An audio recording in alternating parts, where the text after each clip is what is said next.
আজকের ক্লাসে আমরা মাইক্রোসফট পাওয়ার পয়েন্ট সম্পর্কে আলোচনা করব। মাইক্রোসফট পাওয়ার পয়েন্ট এটিও আরেকটি অফিসিয়াল সফটওয়্যার। আগামী ওয়ার্ডের মাধ্যমে আমরা আমাদের অফিস অ্যাপ্লিকেশন ক্যাটাগরির কাজগুলো করতে পারি। আর মাইক্রোসফট এক্সেল এর মাধ্যমে আমরা আমাদের হিসাব নিকেশের কাজগুলো করতে পারি। আজকে আমরা যে প্রোগ্রামটি সম্পর্কে আলোচনা করব সেটি হলো আমাদের প্রেজেন্টেশন। যেমন একজন লেকচারার, তিনি লেকচার দিচ্ছেন, লেকচারের পেছনে প্রজেক্টরের মাধ্যমে সেই লেকচারের উপর একটা টপিক যখন আলোচনা করেন, সেই টপিকের বিভিন্ন চিত্র, বিভিন্ন গ্রাফ, বিভিন্ন লেখা, বিভিন্ন টেক্সট ইত্যাদি গুলো তিনি প্রজেক্টরের মাধ্যমে সবাইকে তুলে ধরেন। সেই তুলে ধরার যে প্রোগ্রামটি আছে, মানে কোন ভাবে এটি তুলে ধরলে লেখাগুলো সুন্দরভাবে স্টেপ বাই স্টেপ আসবে, সেই কাজগুলোই মাইক্রোসফট পাওয়ার পয়েন্টের মাধ্যমেই করতে হয়। কথা বুঝতে পেরেছেন? জি স্যার, কষ্ট করে আর একবার বললে একটু ভালো হয়, ক্লিয়ার হতাম। যেমন আপনি একজন লেকচারার, আপনি কোথাও লেকচার দিচ্ছেন, সেই লেকচার অবশ্যই কোন একটা বিষয়ের উপর থাকে, তাই না? আপনাকে একটা বিষয় সাবজেক্ট দেওয়া হলো যে আপনি এই বিষয়ের উপর এই লেকচারটা দিবেন। আপনি কি করলেন? সেই লেকচারের উপর শিরোনাম তৈরি করলেন, সাব শিরোনাম তৈরি করলেন।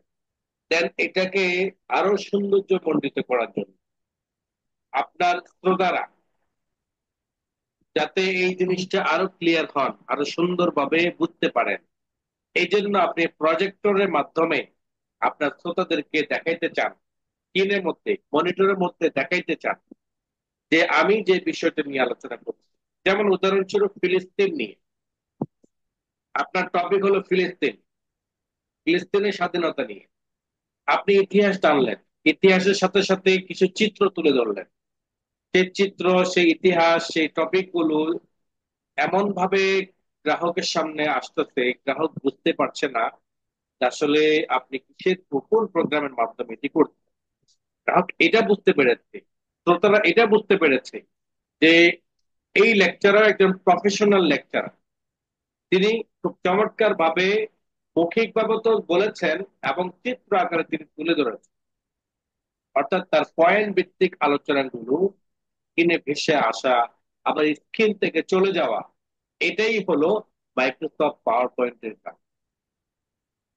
আপনি যদি কোনো কোথাও লেকচারার হিসেবে কাজ করেন, then এই ধরনের কোনো আপনার প্রেজেন্টেশনের স্লাইড আপনি যদি তৈরি করে নিয়ে যেতে চান, তাহলে অবশ্যই আপনাকে মাইক্রোসফট পাওয়ার পয়েন্টের কাজ জানা থাকা আবশ্যক। আপনাকে শিখে রাখতেই, এই কাজটা শিখলে আপনি খুব চমৎকার ভাবে আপনার প্রেজেন্টেশন গুলো তৈরি করতে পারবেন। কথা বুঝতে পেরেছেন এবার? জি স্যার, জি এবার বুঝতে পারছি। মাইক্রোসফট পাওয়ার পয়েন্টের কি কাজ, কি করতে পারবেন এটার মাধ্যমে? একটা লেকচারকে চিত্র আকারে সুন্দরভাবে ডিসপ্লের মধ্যে তুলে ধরা, এই ধরনেরই আর কি কাজগুলো। ইয়েস। যেমন আমি আপনাদেরকে আগে একটা ওই ধরনের একটা স্লাইড আপনাদেরকে দেখাই।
এই যে কাজটা দেখেছেন, এই কাজটা ধরেন একটা অ্যাড এর মতো, তাই না? কিসের মতো? এটা একটা অ্যাড এর মতো। আপনি যে দেখেছেন, এটা কি অ্যাড এর মতো দেখেছেন না? একটা পণ্যের অ্যাড। জি জি। আপনার শিক্ষার্থী কি একজন? এখন তো রোজা নাই, আপনাদের তো ক্লান্তি আসার কথা না। রোজা রেখেছেন নাকি সবাই? জি না। কথা বলতে হবে। আর কয়দিন? 3-4 দিনই। এরপর তো তার কথা বলার চান্স পাবেন না, পাবেন? আমাকে খুঁজেও পাবেন না। আমি যে মারা গেলাম আর জীবিত আছি এটাও কিন্তু জানবেন না। হ্যাঁ। সুতরাং কথা বলার সময় এখনই, 3-4 দিন। দেখেন, যেই ইয়েটা আপনাকে দেখিয়েছিলাম, একটা পণ্যের ad, এই পণ্যের অ্যাডটাও কিন্তু মাইক্রোসফট পাওয়ার পয়েন্টের মাধ্যমেই তৈরি করা। আপনি দেখেছেন এটা ভিডিও আকারে আসছে, তাই না? ভিডিওর জি মতো আসছে না? পণ্যটা সুন্দরভাবে আসলো, আবার চলে গেল, পণ্যের নামগুলো আসলো, আবার চলে গেল। খুব চমৎকার ভাবে এই জিনিসটা সাজানো গোছানো।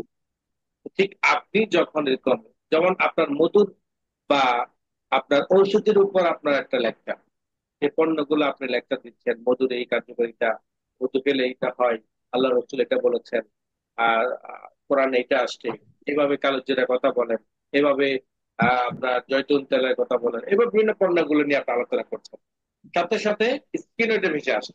তাহলে শ্রোতারা কি হবে? খুব মজা ভাবে বা খুব মজা নিয়ে এই শিক্ষাটা অর্জন করতে পারবে, তাই না? জি। এই ধরনের কাজগুলো আপনাকে তৈরি করতে হবে মাইক্রোসফট পাওয়ার পয়েন্টের মাধ্যমে। Microsoft PowerPoint Microsoft Word Excel প্রোগ্রামের মতোই ওপেন করার সিস্টেম, অর্থাৎ এইটিও মাইক্রোসফট কর্পোরেশনের একটি সফটওয়্যার। আপনি অলসে গিয়ে মাইক্রোসফট ফোল্ডারে গিয়ে আপনি মাইক্রোসফট অফিস থেকে সেই মাইক্রোসফট পাওয়ার পয়েন্টটি নিতে ওপেন করতে পারবেন।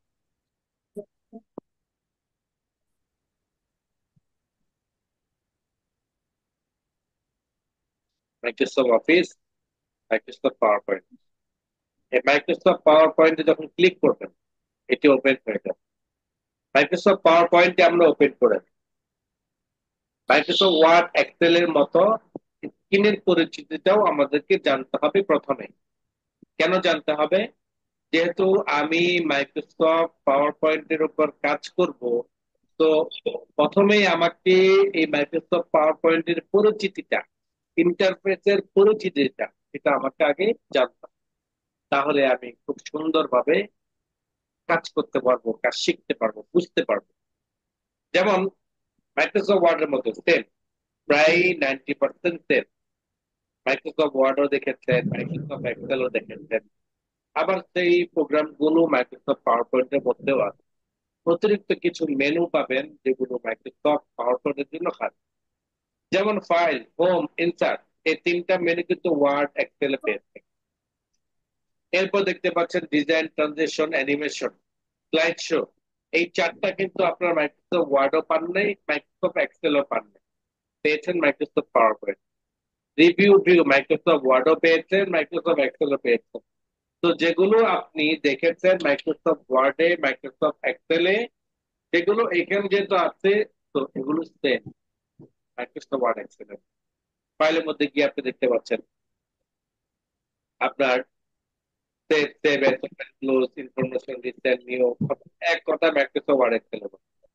হোমের মধ্যে যদি আসেন, তাহলে হোমের মধ্যে যে সকল কমান্ড গুলো আছে সেগুলো পাবেন। মেনু বারের মধ্যে যে সকল মেনুগুলো আপনি দেখতে পাচ্ছেন, ঠিক এই মেনুর উপরে যে লাইনটা দেখতে পাচ্ছেন সেটার নাম মাইক্রোসফট ওয়ার্ড এক্সেল এর মধ্যে টাইটেল বার। এবং প্রত্যেকটি কাজে মাইক্রোসফট ওয়ার্ডের মধ্যে রিবন বারে যেটা দেখতে পাচ্ছেন, প্রত্যেকটা মেনুতে ক্লিক করলে রিবন বারের মেনুগুলো শো করে, গ্রুপ ওয়াইজ আমাদের কাজগুলো হবে এবং সেই অনুযায়ী আমরা কাজগুলো করতে পারবো। দেখতে পাচ্ছেন আমাদের রুলার মাইক্রোসফট ওয়ার্ড এক্সেল এর মধ্যে। আবার দেখতে পাচ্ছেন আমার scroll bar Microsoft Word Excel এর মধ্যে। এখানে অতিরিক্ত একটা পেজ দেখতে পাচ্ছেন, মাইক্রোসফট ওয়ার্ড এর ক্ষেত্রে এই পেজটির নাম ছিল ডকুমেন্ট।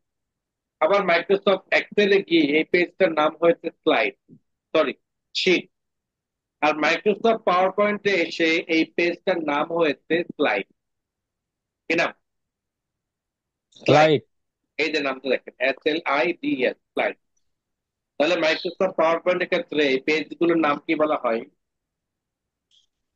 বলেন। রাইট। স্লাইড। স্লাইড। যেমন আপনার বাড়ি নোয়াখালী। আপনার বাড়ি কোথায়? নোয়াখালী। নোয়াখালী। আপনি আপনার দেশীয় ভাষায় যদি পানির নাম বলতে চান, তাহলে আপনাকে অবশ্যই বলতে হবে হানি, তাই না?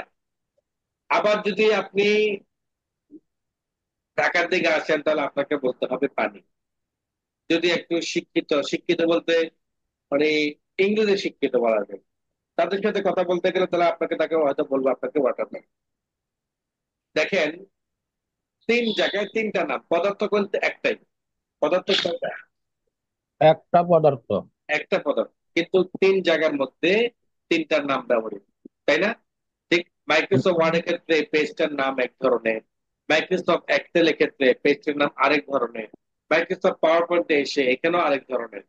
ঠিক প্রোগ্রাম বেজে আমাদের যেমন নামগুলো পরিবর্তন, ঠিক ওইভাবে আমাদের কাজগুলো হয়। ডকুমেন্ট বলা হয়, যেহেতু আমার ডকুমেন্ট সংক্রান্ত কিছু প্রিন্ট আউট হয়, সেক্ষেত্রে এটা ওই পেজটার নাম বলা হয় document। যেহেতু এটি শীট আকারে, অর্থাৎ রো এবং কলাম ভিত্তিক, সেক্ষেত্রে তার নাম ব্যবহার করা হয় শীট। আবার দেখেন মাইক্রোসফট পাওয়ার পয়েন্টের ক্ষেত্রে, যেহেতু এটি স্লাইড ভিত্তিক, আপনার কি হবে, প্রেজেন্টেশন হবে, সেক্ষেত্রে এই পেজটার নাম বলা হয় কি, স্লাইড। ক্লিয়ার? জি। বাকি সবকিছুতে এখানে যা দেখতে পাচ্ছেন, স্ট্যাটাস বাড়ে, স্ট্যাটাস বাড়ে, সবকিছুতে শুধুমাত্র অতিরিক্ত নাম পরিবর্তন। এটা কি, পেজটার নাম, বলেন, পেজটার নাম স্লাইড। স্লাইড। এবার আসেন, হোম মেনুর মধ্যে প্রথমে দেখতে পাচ্ছেন ক্লিপবোর্ড, কাট, কপি, পেস্ট, ফরম্যাট, পেইন্টার, সবকিছু মাইক্রোসফট ওয়ার্ড এক্সেল এ রয়েছে। অতিরিক্ত একটি নতুন একটি গ্রুপ, যেটার নাম হলো স্লাইড। মানে হলো স্লাইড সংক্রান্ত। এই স্লাইডটা আপনি কোন ভাবে নিতে চান? আপনি যদি নিউ স্লাইডে ক্লিক করেন, আপনার একটা স্লাইডের মধ্যে আপনি আছেন, আরেকটা স্লাইড দরকার, যেটাকে আমরা পেজ ওয়ান, পেজ টু বলি, বা নতুন পেজ বাড়ানো বলি। ঠিক স্লাইড ক্লিক করলে এখানে স্লাইডে কিছু ফরম্যাট আছে, ঘর ঘর আকার। এই ঘরগুলো কেন? এই যে ছোট ছোট ঘরগুলো দেখতে পাচ্ছেন, বক্স গুলো, এগুলো টেক্সট বক্স। এগুলো কি, টেক্সট বক্স। কিন্তু এগুলো লেআউট, কিন্তু এগুলো কি, লেআউট। টেক্সট বক্স আকারে সবকিছু করা যায়, কালার থেকে শুরু করে সবকিছু টেক্সট বক্সের মতোই। কিন্তু এই জায়গার মধ্যে এটির নামটা একটু ভিন্ন ভাবে আসছে, সেটা হলো লেআউট। আপনি কোন লেআউটে এটাকে সেট করতে চান? দুই বক্স ওয়ালা লেআউটের, নাকি তিন বক্স ওয়ালা, নাকি চার বক্স ওয়ালা? এখানে কিছু লেআউটের ফরম্যাট, কোন ফরম্যাটটা আপনার পছন্দ? যে ফরম্যাটটা পছন্দ হবে ক্লিক করুন, তখন দেখবেন যে আরেকটা পেজ চলে আসছে। প্রথম পেজ, সেকেন্ড পেজ। প্রথম পেজ এক ধরনের ফরম্যাট, সেকেন্ড পেজ আরেক ধরনের ফরম্যাট। এইভাবে আপনি যদি আপনার পেজ বা স্লাইড বাড়াইতে চান, তাহলে আপনি এইভাবে ব্ল্যাঙ্ক বা বিভিন্ন ফরম্যাট অনুযায়ী এটিকে বাড়াইবেন। আবার যদি বলেন লেআউট চেঞ্জ করবেন, যেখানে লেআউট এটা আছে, আমি এটা দিব না, অন্যটা দিব, তো দিতে পারেন। এটা যদি চান এটা দিলে, ক্লিক করলেন, তখন লেআউটটাও কি হয়ে যাবে, চেঞ্জ। যদি রিসেট ক্লিক করেন, আপনি কিছু পরিবর্তন যদি করে থাকেন ভিতরে, তাহলে রিসেট হয়ে যাবে। সেকশন, এটা আমাদের ধরা দরকার। ফন্ট, প্যারাগ্রাফ, ড্রয়িং, এডিটিং, পুরোটা Microsoft Word Excel same to same. আসেন second, third menu, insert menu. Insert মেনুর মধ্যে রয়েছে টেবিল, টেবিল সংক্রান্ত, পিকচার, ইমেজ সংক্রান্ত, ইলাস্ট্রেশন, আর্ট সংক্রান্ত, লিঙ্ক, টেক্সট, তারপর সিম্বল, এগুলো সবকিছু মাইক্রোসফট ওয়ার্ড এক্সেল। আসেন মিডিয়া, এটি হলো অতিরিক্ত। অডিও ফ্রম ফাইল, আপনার এই জায়গার মধ্যে যদি কোনো ধরনের অডিও, ভয়েস, এগুলো দিতে চান, তাহলে আপনি অডিও ফ্রম ফাইলের মাধ্যমে সেই ফাইলটাকে অ্যাটাচ করে দিবেন। কোথায় আপনার সেই ফাইলটা আছে, অ্যাটাচ করে দিলে সেই ভয়েসটা এখানে চলে আসবে। দেন আসেন হলো ক্লিপ আর্ট অডিও। ক্লিপ আর্টের কিছু অডিও থাকে, ক্লিপ আর্টের অডিও থেকে কিছু অডিও নিতে পারেন, এটাও ধরা দরকার নেই, প্রয়োজন নেই। এরপর আসেন রেকর্ড। আপনি যদি নিজে রেকর্ড করে কোন একটা ভয়েসকে এখানে দিতে চান, এইটাও আপনি ভয়েস রেকর্ডের মাধ্যমে দিতে পারেন। এবং যদি কোনো ভিডিওকে আপনি যদি এখানে অ্যাড করতে চান, অথবা ক্লিপ, ক্লিপ আর্টের থেকে আপনি কোনো ভিডিওকে আপনি এখানে অ্যাড করতে চান, সেটা আপনি এখান থেকে করতে পারেন। অর্থাৎ এক কথায় আপনার লেআউটের মধ্যে যে কোনো ধরনের ভিডিও কোনো ধরনের ভয়েস, কোনো ধরনের ক্লিপ আর্টের ভিডিও অ্যাড করতে চান, সেটা আপনি করতে পারবেন। এভাবে যে কোনো পিকচার অ্যাড করতে চাইলে পিকচার অ্যাড করবেন ক্লিপ আর্ট অথবা প্রোফাইলের মাধ্যমে। ডেট, টেক্সট বক্স ইত্যাদি কাজগুলো করতে চাইলে সেম মাইক্রোসফট ওয়ার্ড এক্সেলের মতোই কাজগুলো এখান থেকে করতে পারবেন। আসেন চতুর্থ মেনু, যেটি হলো মাইক্রোসফট পাওয়ার পয়েন্টের জন্য স্বতন্ত্র একটি মেনু, যেটার নাম হলো ডিজাইন। আপনার এই স্লাইডকে, আপনি তো নর্মাল একটা স্লাইড দেখতে পাচ্ছেন, সাদা পেজ। এই স্লাইডকে খুব চমৎকার আপনি একটা ডিজাইনে রূপান্তর করতে পারবেন। আপনি যখন ডিজাইন ক্লিক করবেন, তখন চলে আসবে পেজ ডাটা, অর্থাৎ আপনার এই পেজটা কোন মুডে নিতে চান, কোন সাইজে নিতে চান, কিভাবে নিতে চান, পেজ সেটআপ থেকে সেটা আপনি সেটিং করে দিতে পারেন। সেকেন্ড হলো, আপনি এটাকে খাড়াখাড়ি নিতে চান নাকি পাশাপাশি নিতে চান, সেটা আপনি এখান থেকে সেটিং করে দিতে পারেন। আসেন ডিজাইন, পেজটাকে ডিজাইন করবেন। এখানে খুবই চমৎকার চমৎকার ডিজাইন দেখতে পাচ্ছেন। মাউসটাকে যখন নিয়ে যাবেন, তখন আপনাকে প্রিভিউতে দেখাবে কেমন হবে আপনার এই ডিজাইনটা, সেটা আপনাকে দেখে। আপনি এখান থেকে একটা একটা করে মাউস দিয়ে রিভিউ করে দেখেন কোনটা আপনার ভালো লাগে। এভাবে নিচের দিকে মোড়ে ক্লিক করলে তখন দেখতে পারবেন যে আরো পাবেন। এইভাবে যদি নিচের দিকে আরো ক্লিক করেন তাহলে আরো পাবেন। অনেক অনেক ডিজাইন আপনি এখান থেকে পাবেন, যেটা আপনার কাছে ভালো লাগবে আপনি সেটা দেখবেন, তখন দেখবেন যেটা এখানে ব্যবহার হয়ে গেছে। আর যদি বলেন যে আমি এখানে দুটো পেজের মধ্যে হয়ে গেছে, আমি এক একটা পেজের মধ্যে এক এক ধরনের ডিজাইন দিতে চাই, সেক্ষেত্রে ওই ডিজাইন উপর রাইট বাটন ক্লিক করে অ্যাপ্লাই টু অল না দিয়ে apply to selected slide click করলে কেবল এখানে একটা ডিজাইন হবে, এখানে একটা। আবার যদি আপনি চেঞ্জ, নর্মাল একটা ডিজাইন এখান থেকে চুজ করেছেন, আপনি ডিজাইনটা কি করেছেন এখান থেকে চুজ করেছেন, কিন্তু এইটারও একটা কালার পরিবর্তন করতে চান, তাহলে কালার অপশনে যান। এখান থেকে দেখেন কালার চেঞ্জ করতে পারবেন, ডিফারেন্ট কালার হচ্ছে কিন্তু দেখেন, কালার একটু প্রথম যেটা ছিল তার থেকে পরিবর্তন। এইভাবে আপনি কালার পরিবর্তন করতে পারেন। আসেন ফন্টটাও, ফন্টের স্টাইল চেঞ্জ করতে চাইলে সেটাও আপনি করতে পারবেন। আবার যদি কোনো ধরনের ইফেক্ট ব্যবহার করতে চান, এই ইফেক্টও আপনি এখান থেকে ব্যবহার করতে পারবেন। এটা ইফেক্টে ব্যবহার হয়। ব্যাকগ্রাউন্ড স্টাইল, এই যে ব্যাকগ্রাউন্ড স্টাইলটা দেখতে পাচ্ছেন, কালার চেঞ্জ করেছেন, ব্যাকগ্রাউন্ড স্টাইলটাও চেঞ্জ করতে পারবেন।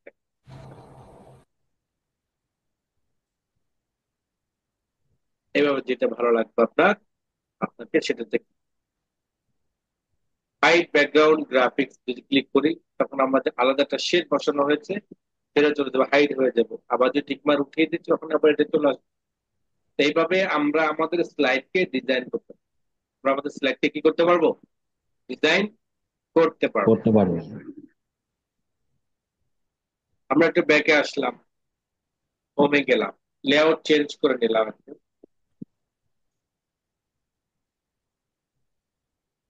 এবার ডিজাইনে গেলাম, সেখানে আমরা একটা ডিজাইন চেঞ্জ করে নিলাম, এবং এখান থেকে ব্যাকগ্রাউন্ড কালার দিয়ে দেখি আমরা চেঞ্জ করি।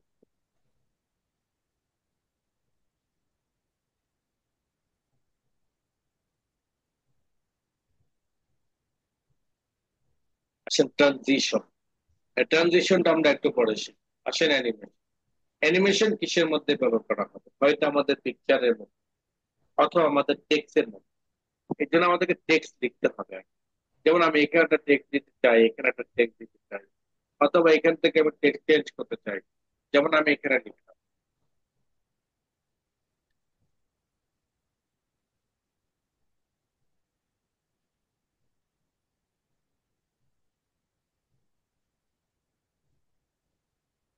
এখানে একটা লেখা লিখলাম, দেন লেখাটাকে বক্স বড় করে দিই, তখন আমাদের লেখাটা একটু,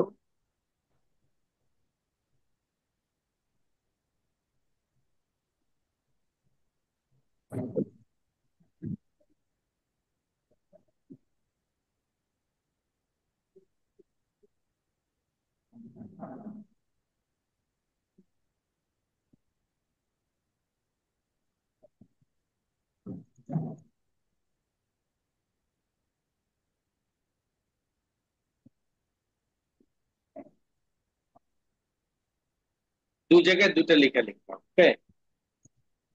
এই যে দুই জায়গার মধ্যে দুটা লেখা, দিলাম, আমি এই জায়গার মধ্যে ক্লিক করে এবার আমি অ্যানিমেশনে চলে যাব। অ্যানিমেশন চলে যাওয়ার পর এখান থেকে কিছু অ্যানিমেশন দেখতে পাচ্ছেন, মাউসটাকে নিয়ে গেলে দেখা। আমি এখান থেকে না দিয়ে ভিতরে চলে যাব, একবারে পরিচয় হয়ে আসবো ইফেক্টের সাথে। দেন কিভাবে এটা অ্যাপ্লাই করা হয় সেটা আমরা বুঝে নেব। Add animation. অ্যাড অ্যানিমেশনে গিয়ে দেখতে পাচ্ছেন এখানে 4 ধরনের অ্যানিমেশন। কয় ধরনের? চার। 4 ধরনের। 4 ধরনের। এক ধরনের অ্যানিমেশনের কাজ হলো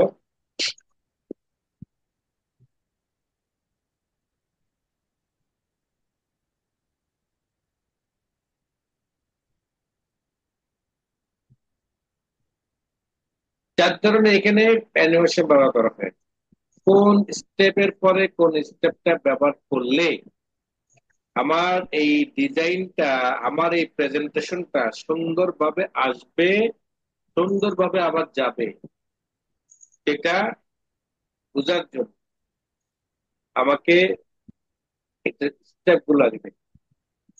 যেমন এখানে প্রথমে দেখতে পাচ্ছি ইন্ট্রেন্স, মোর ইন্ট্রেন্স, মোর ইমপ্রেস, মোর এক্সিট, মোর মোশন পার্ট। আমরা হয়তো ইন্ট্রেন্স বুঝতে পেরেছি আর এক্সিটটা বুঝতে পেরেছি। ইন্ট্রেন্স মানে প্রবেশ করবে, আসবে। এক্সিট মানে বের হয়ে যাবে। মাঝখানে যে আরো একটা দুইটা ইয়ে আছে, একটা হলো ইমপ্যাসিস আর একটা হলো মোশন পার্ট। এগুলো এগুলো আমাদের ইফেক্ট, বাট এগুলো ব্যবহার করতে হয় এন্ট্রেন্সের পরে, এক্সিটের আগে। আমার কথা বুঝতে পেরেছেন? জি। এন্ট্রেন্স প্রবেশ করবে মানে হলো লেখাটা স্টেজে আসবে। যারা নাচে তারা কিন্তু সোজা চলে আসে না, স্টেজে নাচতে নাচতে আসে। আবার সোজা স্টেজ থেকে চলে যায় না, নাচতে নাচতে চলে যায়। এর মধ্যে যে পারফরমেন্সটা দেখায়, আসা এবং যাওয়ার ভিতরে যে পারফরমেন্সটা দেখায়, সেটাই হলো আমার ইমপ্রেসিভ এবং দুইটা দুই ধরনের ইফেক্ট, দুইটা দুই ধরনের কি অ্যানিমেশন। ইফেক্ট। তাহলে এখন দেখেন ইন্টারেস্টটাই আমি দিলাম প্রথমে, তার মানে আমরা প্রথমে কোনটা দিব এখন বলেন আপনার। আমি তো 4টা কথা বলেছি, প্রথম কোনটা দিব, সেকেন্ড কোনটা দিব, থার্ডে কোনটা দিব এবং লাস্টে কোনটা দিব বলেন। প্রথমে বলেন। প্রথমটাই প্রথম দেব। এর নামটা তো দেখা যাচ্ছে না, এটা ছোট মোবাইলে। ইন্টারেস্ট আমরা জি প্রথম জি। দিব, জি, তারপর ইন্টারেস্ট। আমরা ইমপ্রেসিভ দিব, তারপর আমরা কি দিব ইমপ্রেসিভ। বলেন।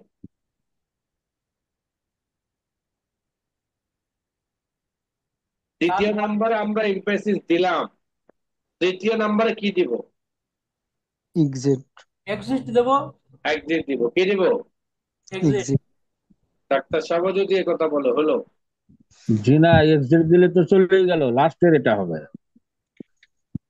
এই যে জিনিসটা ওদের ভেঙে দিলাম প্রথমে, ইন্টারেস্ট মানে প্রবেশ করবে, এক্সিট মানে বের হয়ে যাবে।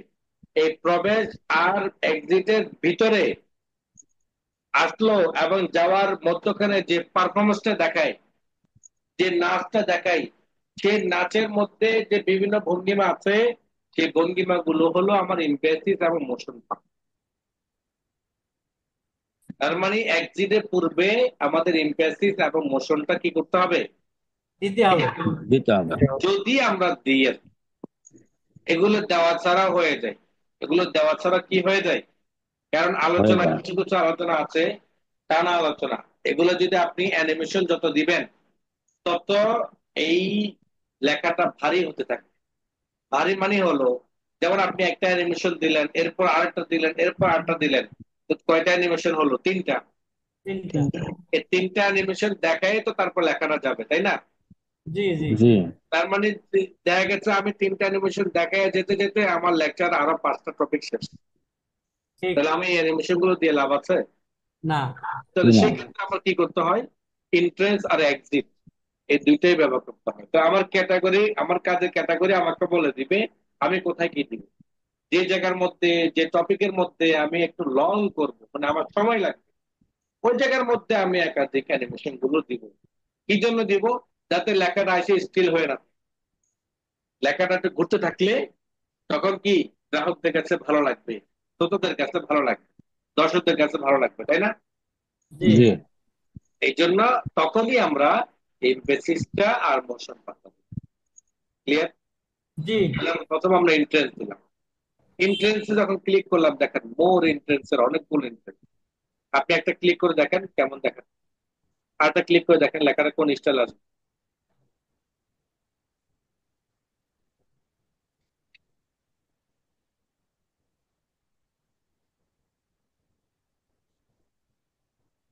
দিলাম এটা, সেকেন্ড ঘরে আসলাম। সেকেন্ড ঘরের মধ্যে ক্লিক করে আবারও অ্যাড অ্যানিমেশন থেকে এন্ট্রেন্স, এখানে আমরা আরেকটা animation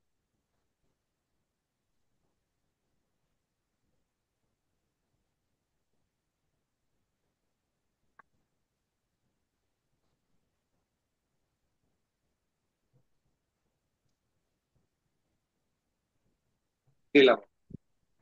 তাহলে আমরা অ্যানিমেশন কয়টা দিলাম? দুইটা। দুইটা। দুইটা।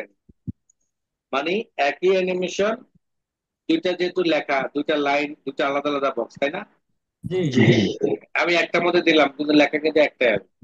দুইটা ঠিক সেকেন্ডের মধ্যে আমাকে আমার দিতে হবে, বাকি এক একটার মধ্যে এক এক ভাবে দিতে হবে, এক এক স্টাইলে দিব, যাতে জিনিসটা দেখতে সুন্দর দেখা যায়। ঠিক আছে?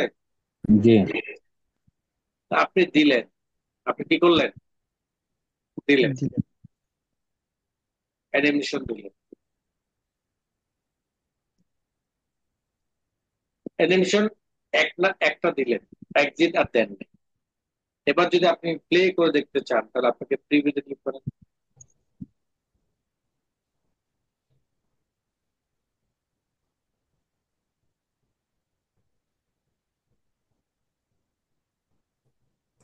ঠিক আছে? এটা জি অ্যানিমেশন হয়েছে। জি হয়েছে। এবার আসেন হলো second animation, motion path. Motion পাথে দেখেন এটা আরেক ধরনের স্টাইল। আসার পর একটু ভিন্ন রকমের অ্যানিমেশন দেখাবে।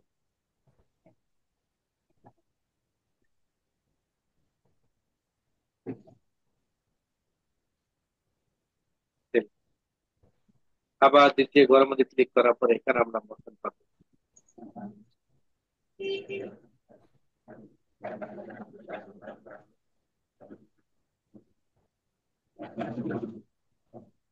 দুইটার মধ্যে দুই ধরনের অ্যানিমেশন ব্যবহার করি।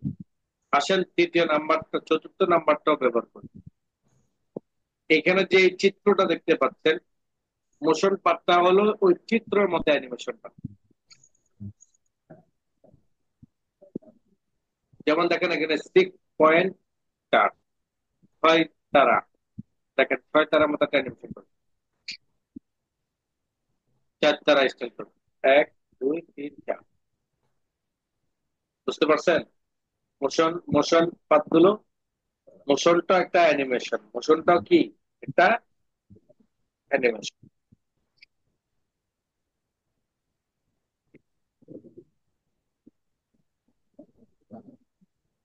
সেকেন্ডের মধ্যে দিলাম।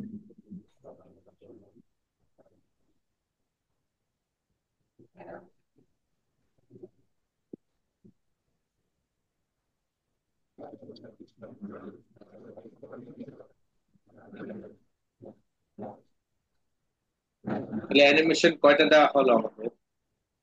তিনটা। কয়টা দেওয়া হলো? তিনটা তিনটা। এবার আসেন হলো এক্সিট। এক্সিট দিকে দেখবো আমরা এবার কোনটা দিকে, কোন ভাবে চলে যাবে সেটা আমরা এখান থেকে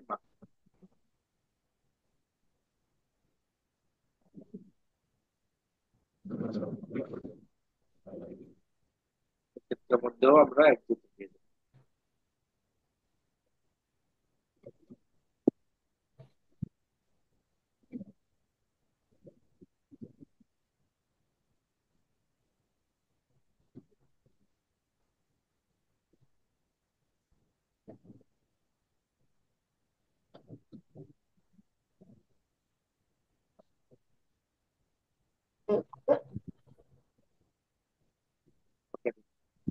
তাহলে এক এক করে চারটা ইফেক্ট দিয়ে দিলাম। এবার প্রিভিউতে ক্লিক করি।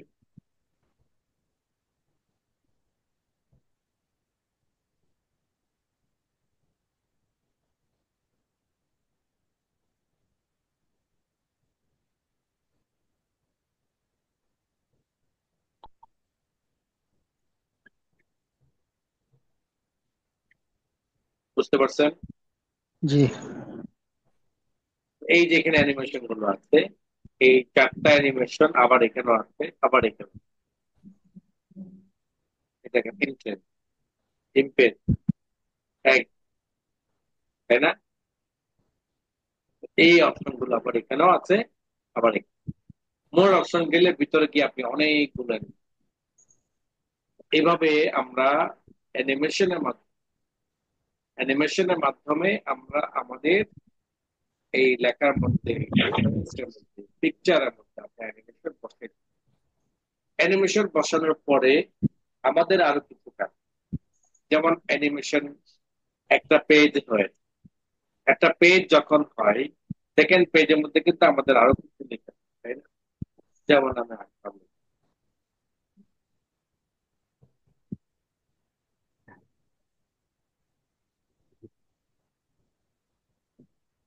এখানে আমি একটা অ্যানিমেশন,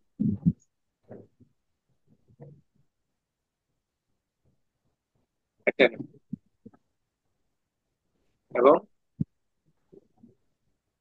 প্রথম পেজের মধ্যে, এবার যখন আমি প্রিভিউতে দিব তখন আমার একটা একটা করে দেখাবে, একটা একটা করে দেখিয়ে সেকেন্ড পেজের মধ্যে চলে যাবে।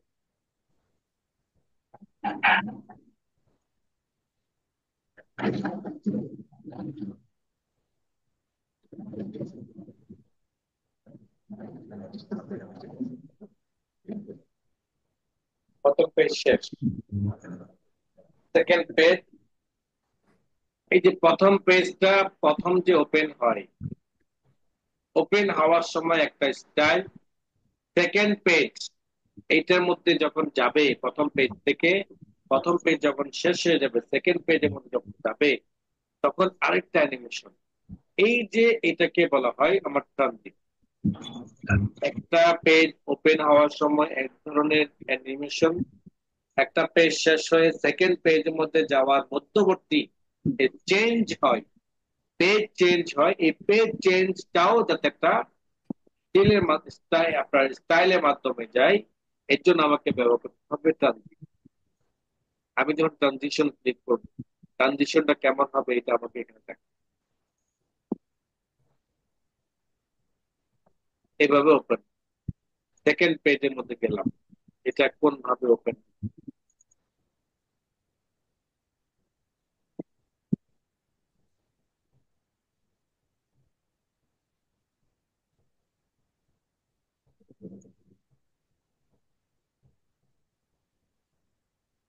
দুইটা পেজ আমি অ্যানিমেশন। এখন দেখেন এটার সাথে যদি আপনি কোনো সাউন্ড অ্যাড করতে চান, এখান থেকে কিছু সাউন্ড মাউস দিয়ে আপনি এটা কেটে দেবেন। আবার আদার সাউন্ড থেকে আপনি সাউন্ড অ্যাড করে দিবেন, কোনো ভয়েস আপনি রেকর্ড করে দেন সেটা, অথবা অন্য কোনো মিউজিক আপনি অ্যাড করতে চান সেই মিউজিকটা আপনি এখানে দিয়ে দিবেন। এবং এখানের মধ্যে আমি যখন এটাকে প্রিভিউ করব, সেই প্রিভিউর মধ্যে যাতে আমার ক্লিক করে করে আমার অপশনটা আসে, ক্লিক করে করে। যেমন আমি যখন স্লাইড শোতে যাব, ফ্রম বিগিনের মাধ্যমে যখন এটাকে ক্লিক করব, বড় করে যখন দেখাবে তখন কিন্তু আমার এই যে ওপেনটা হলো, কিন্তু কোন ধরনের টেক্সট কিন্তু আসতেছে না। আসতেছে বলেন? না। জি না। আসে। আমি কিন্তু এখন ক্লিক করলে একটা, আবার ক্লিক করলে আরেকটা,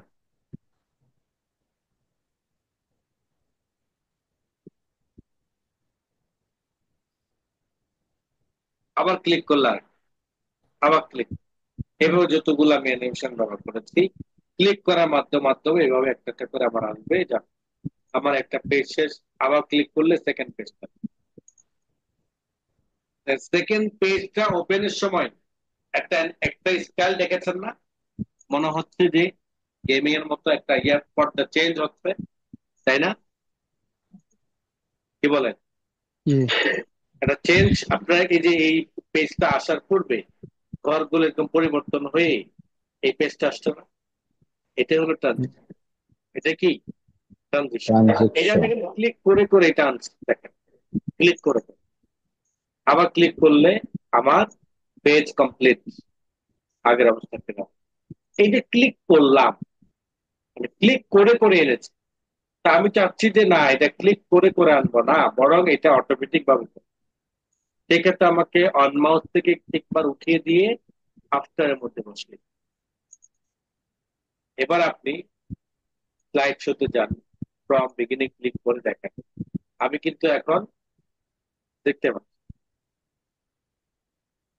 কিবোর্ড থেকে যদি আপনি এসকেপ বাটন দেন, তখন আগের অবস্থা ফিরে আসবে অ্যানিমেশন।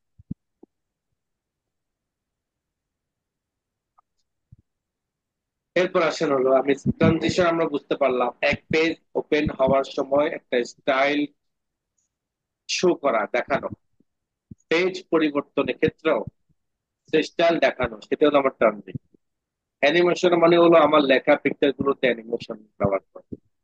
স্লাইড শো, এই স্লাইডটা কোন ভাবে শো হবে এটা দেখানোর জন্য আমার স্লাইড। আমি যখন স্লাইড শোতে যাব,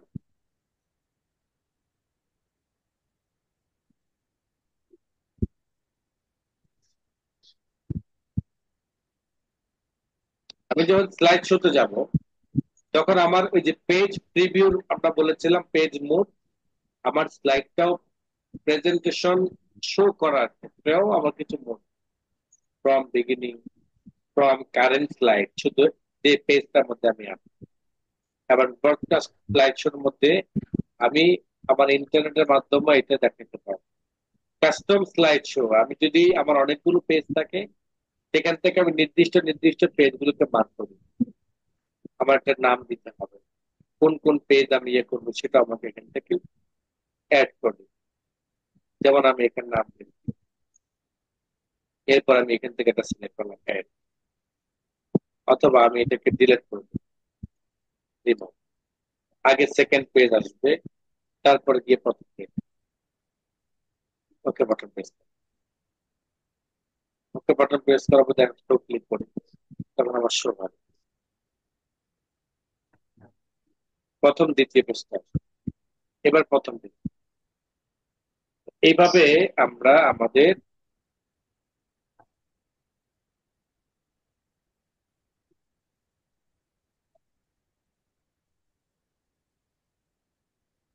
এভাবে আমরা আমাদের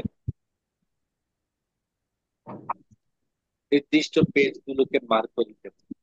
set up slide show, hide slide, কোন স্লাইড যদি আপনি হাইড করে রাখেন, সেটা আপনি করতে পারেন।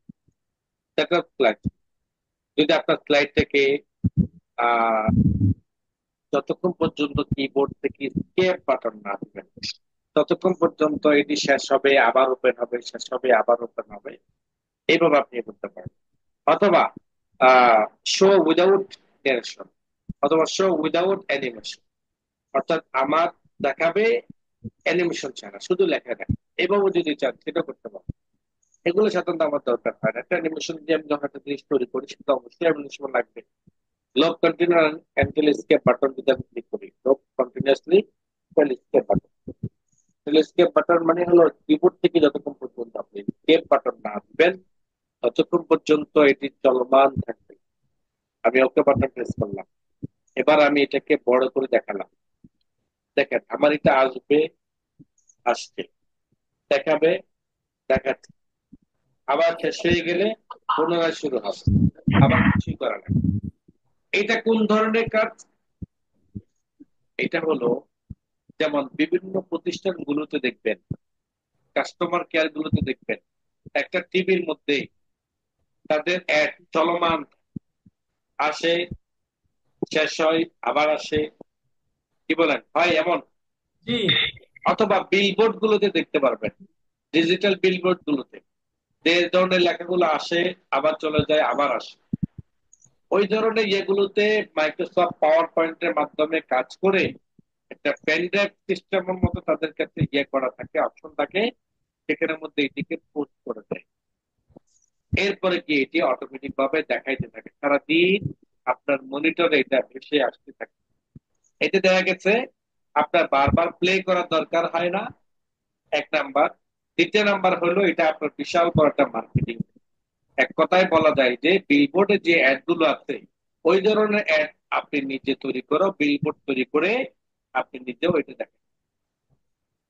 ক্লিয়ার? ক্যাপ বাটন দিলাম কিবোর্ড থেকে, তখন কি হয়ে যাবে, ঠিক আমাদের স্বাভাবিক অবস্থায় ফিরে আসবে। আসেন রিভিউ ভিউ গুলো সব মাইক্রোসফট ওয়ার্ডে।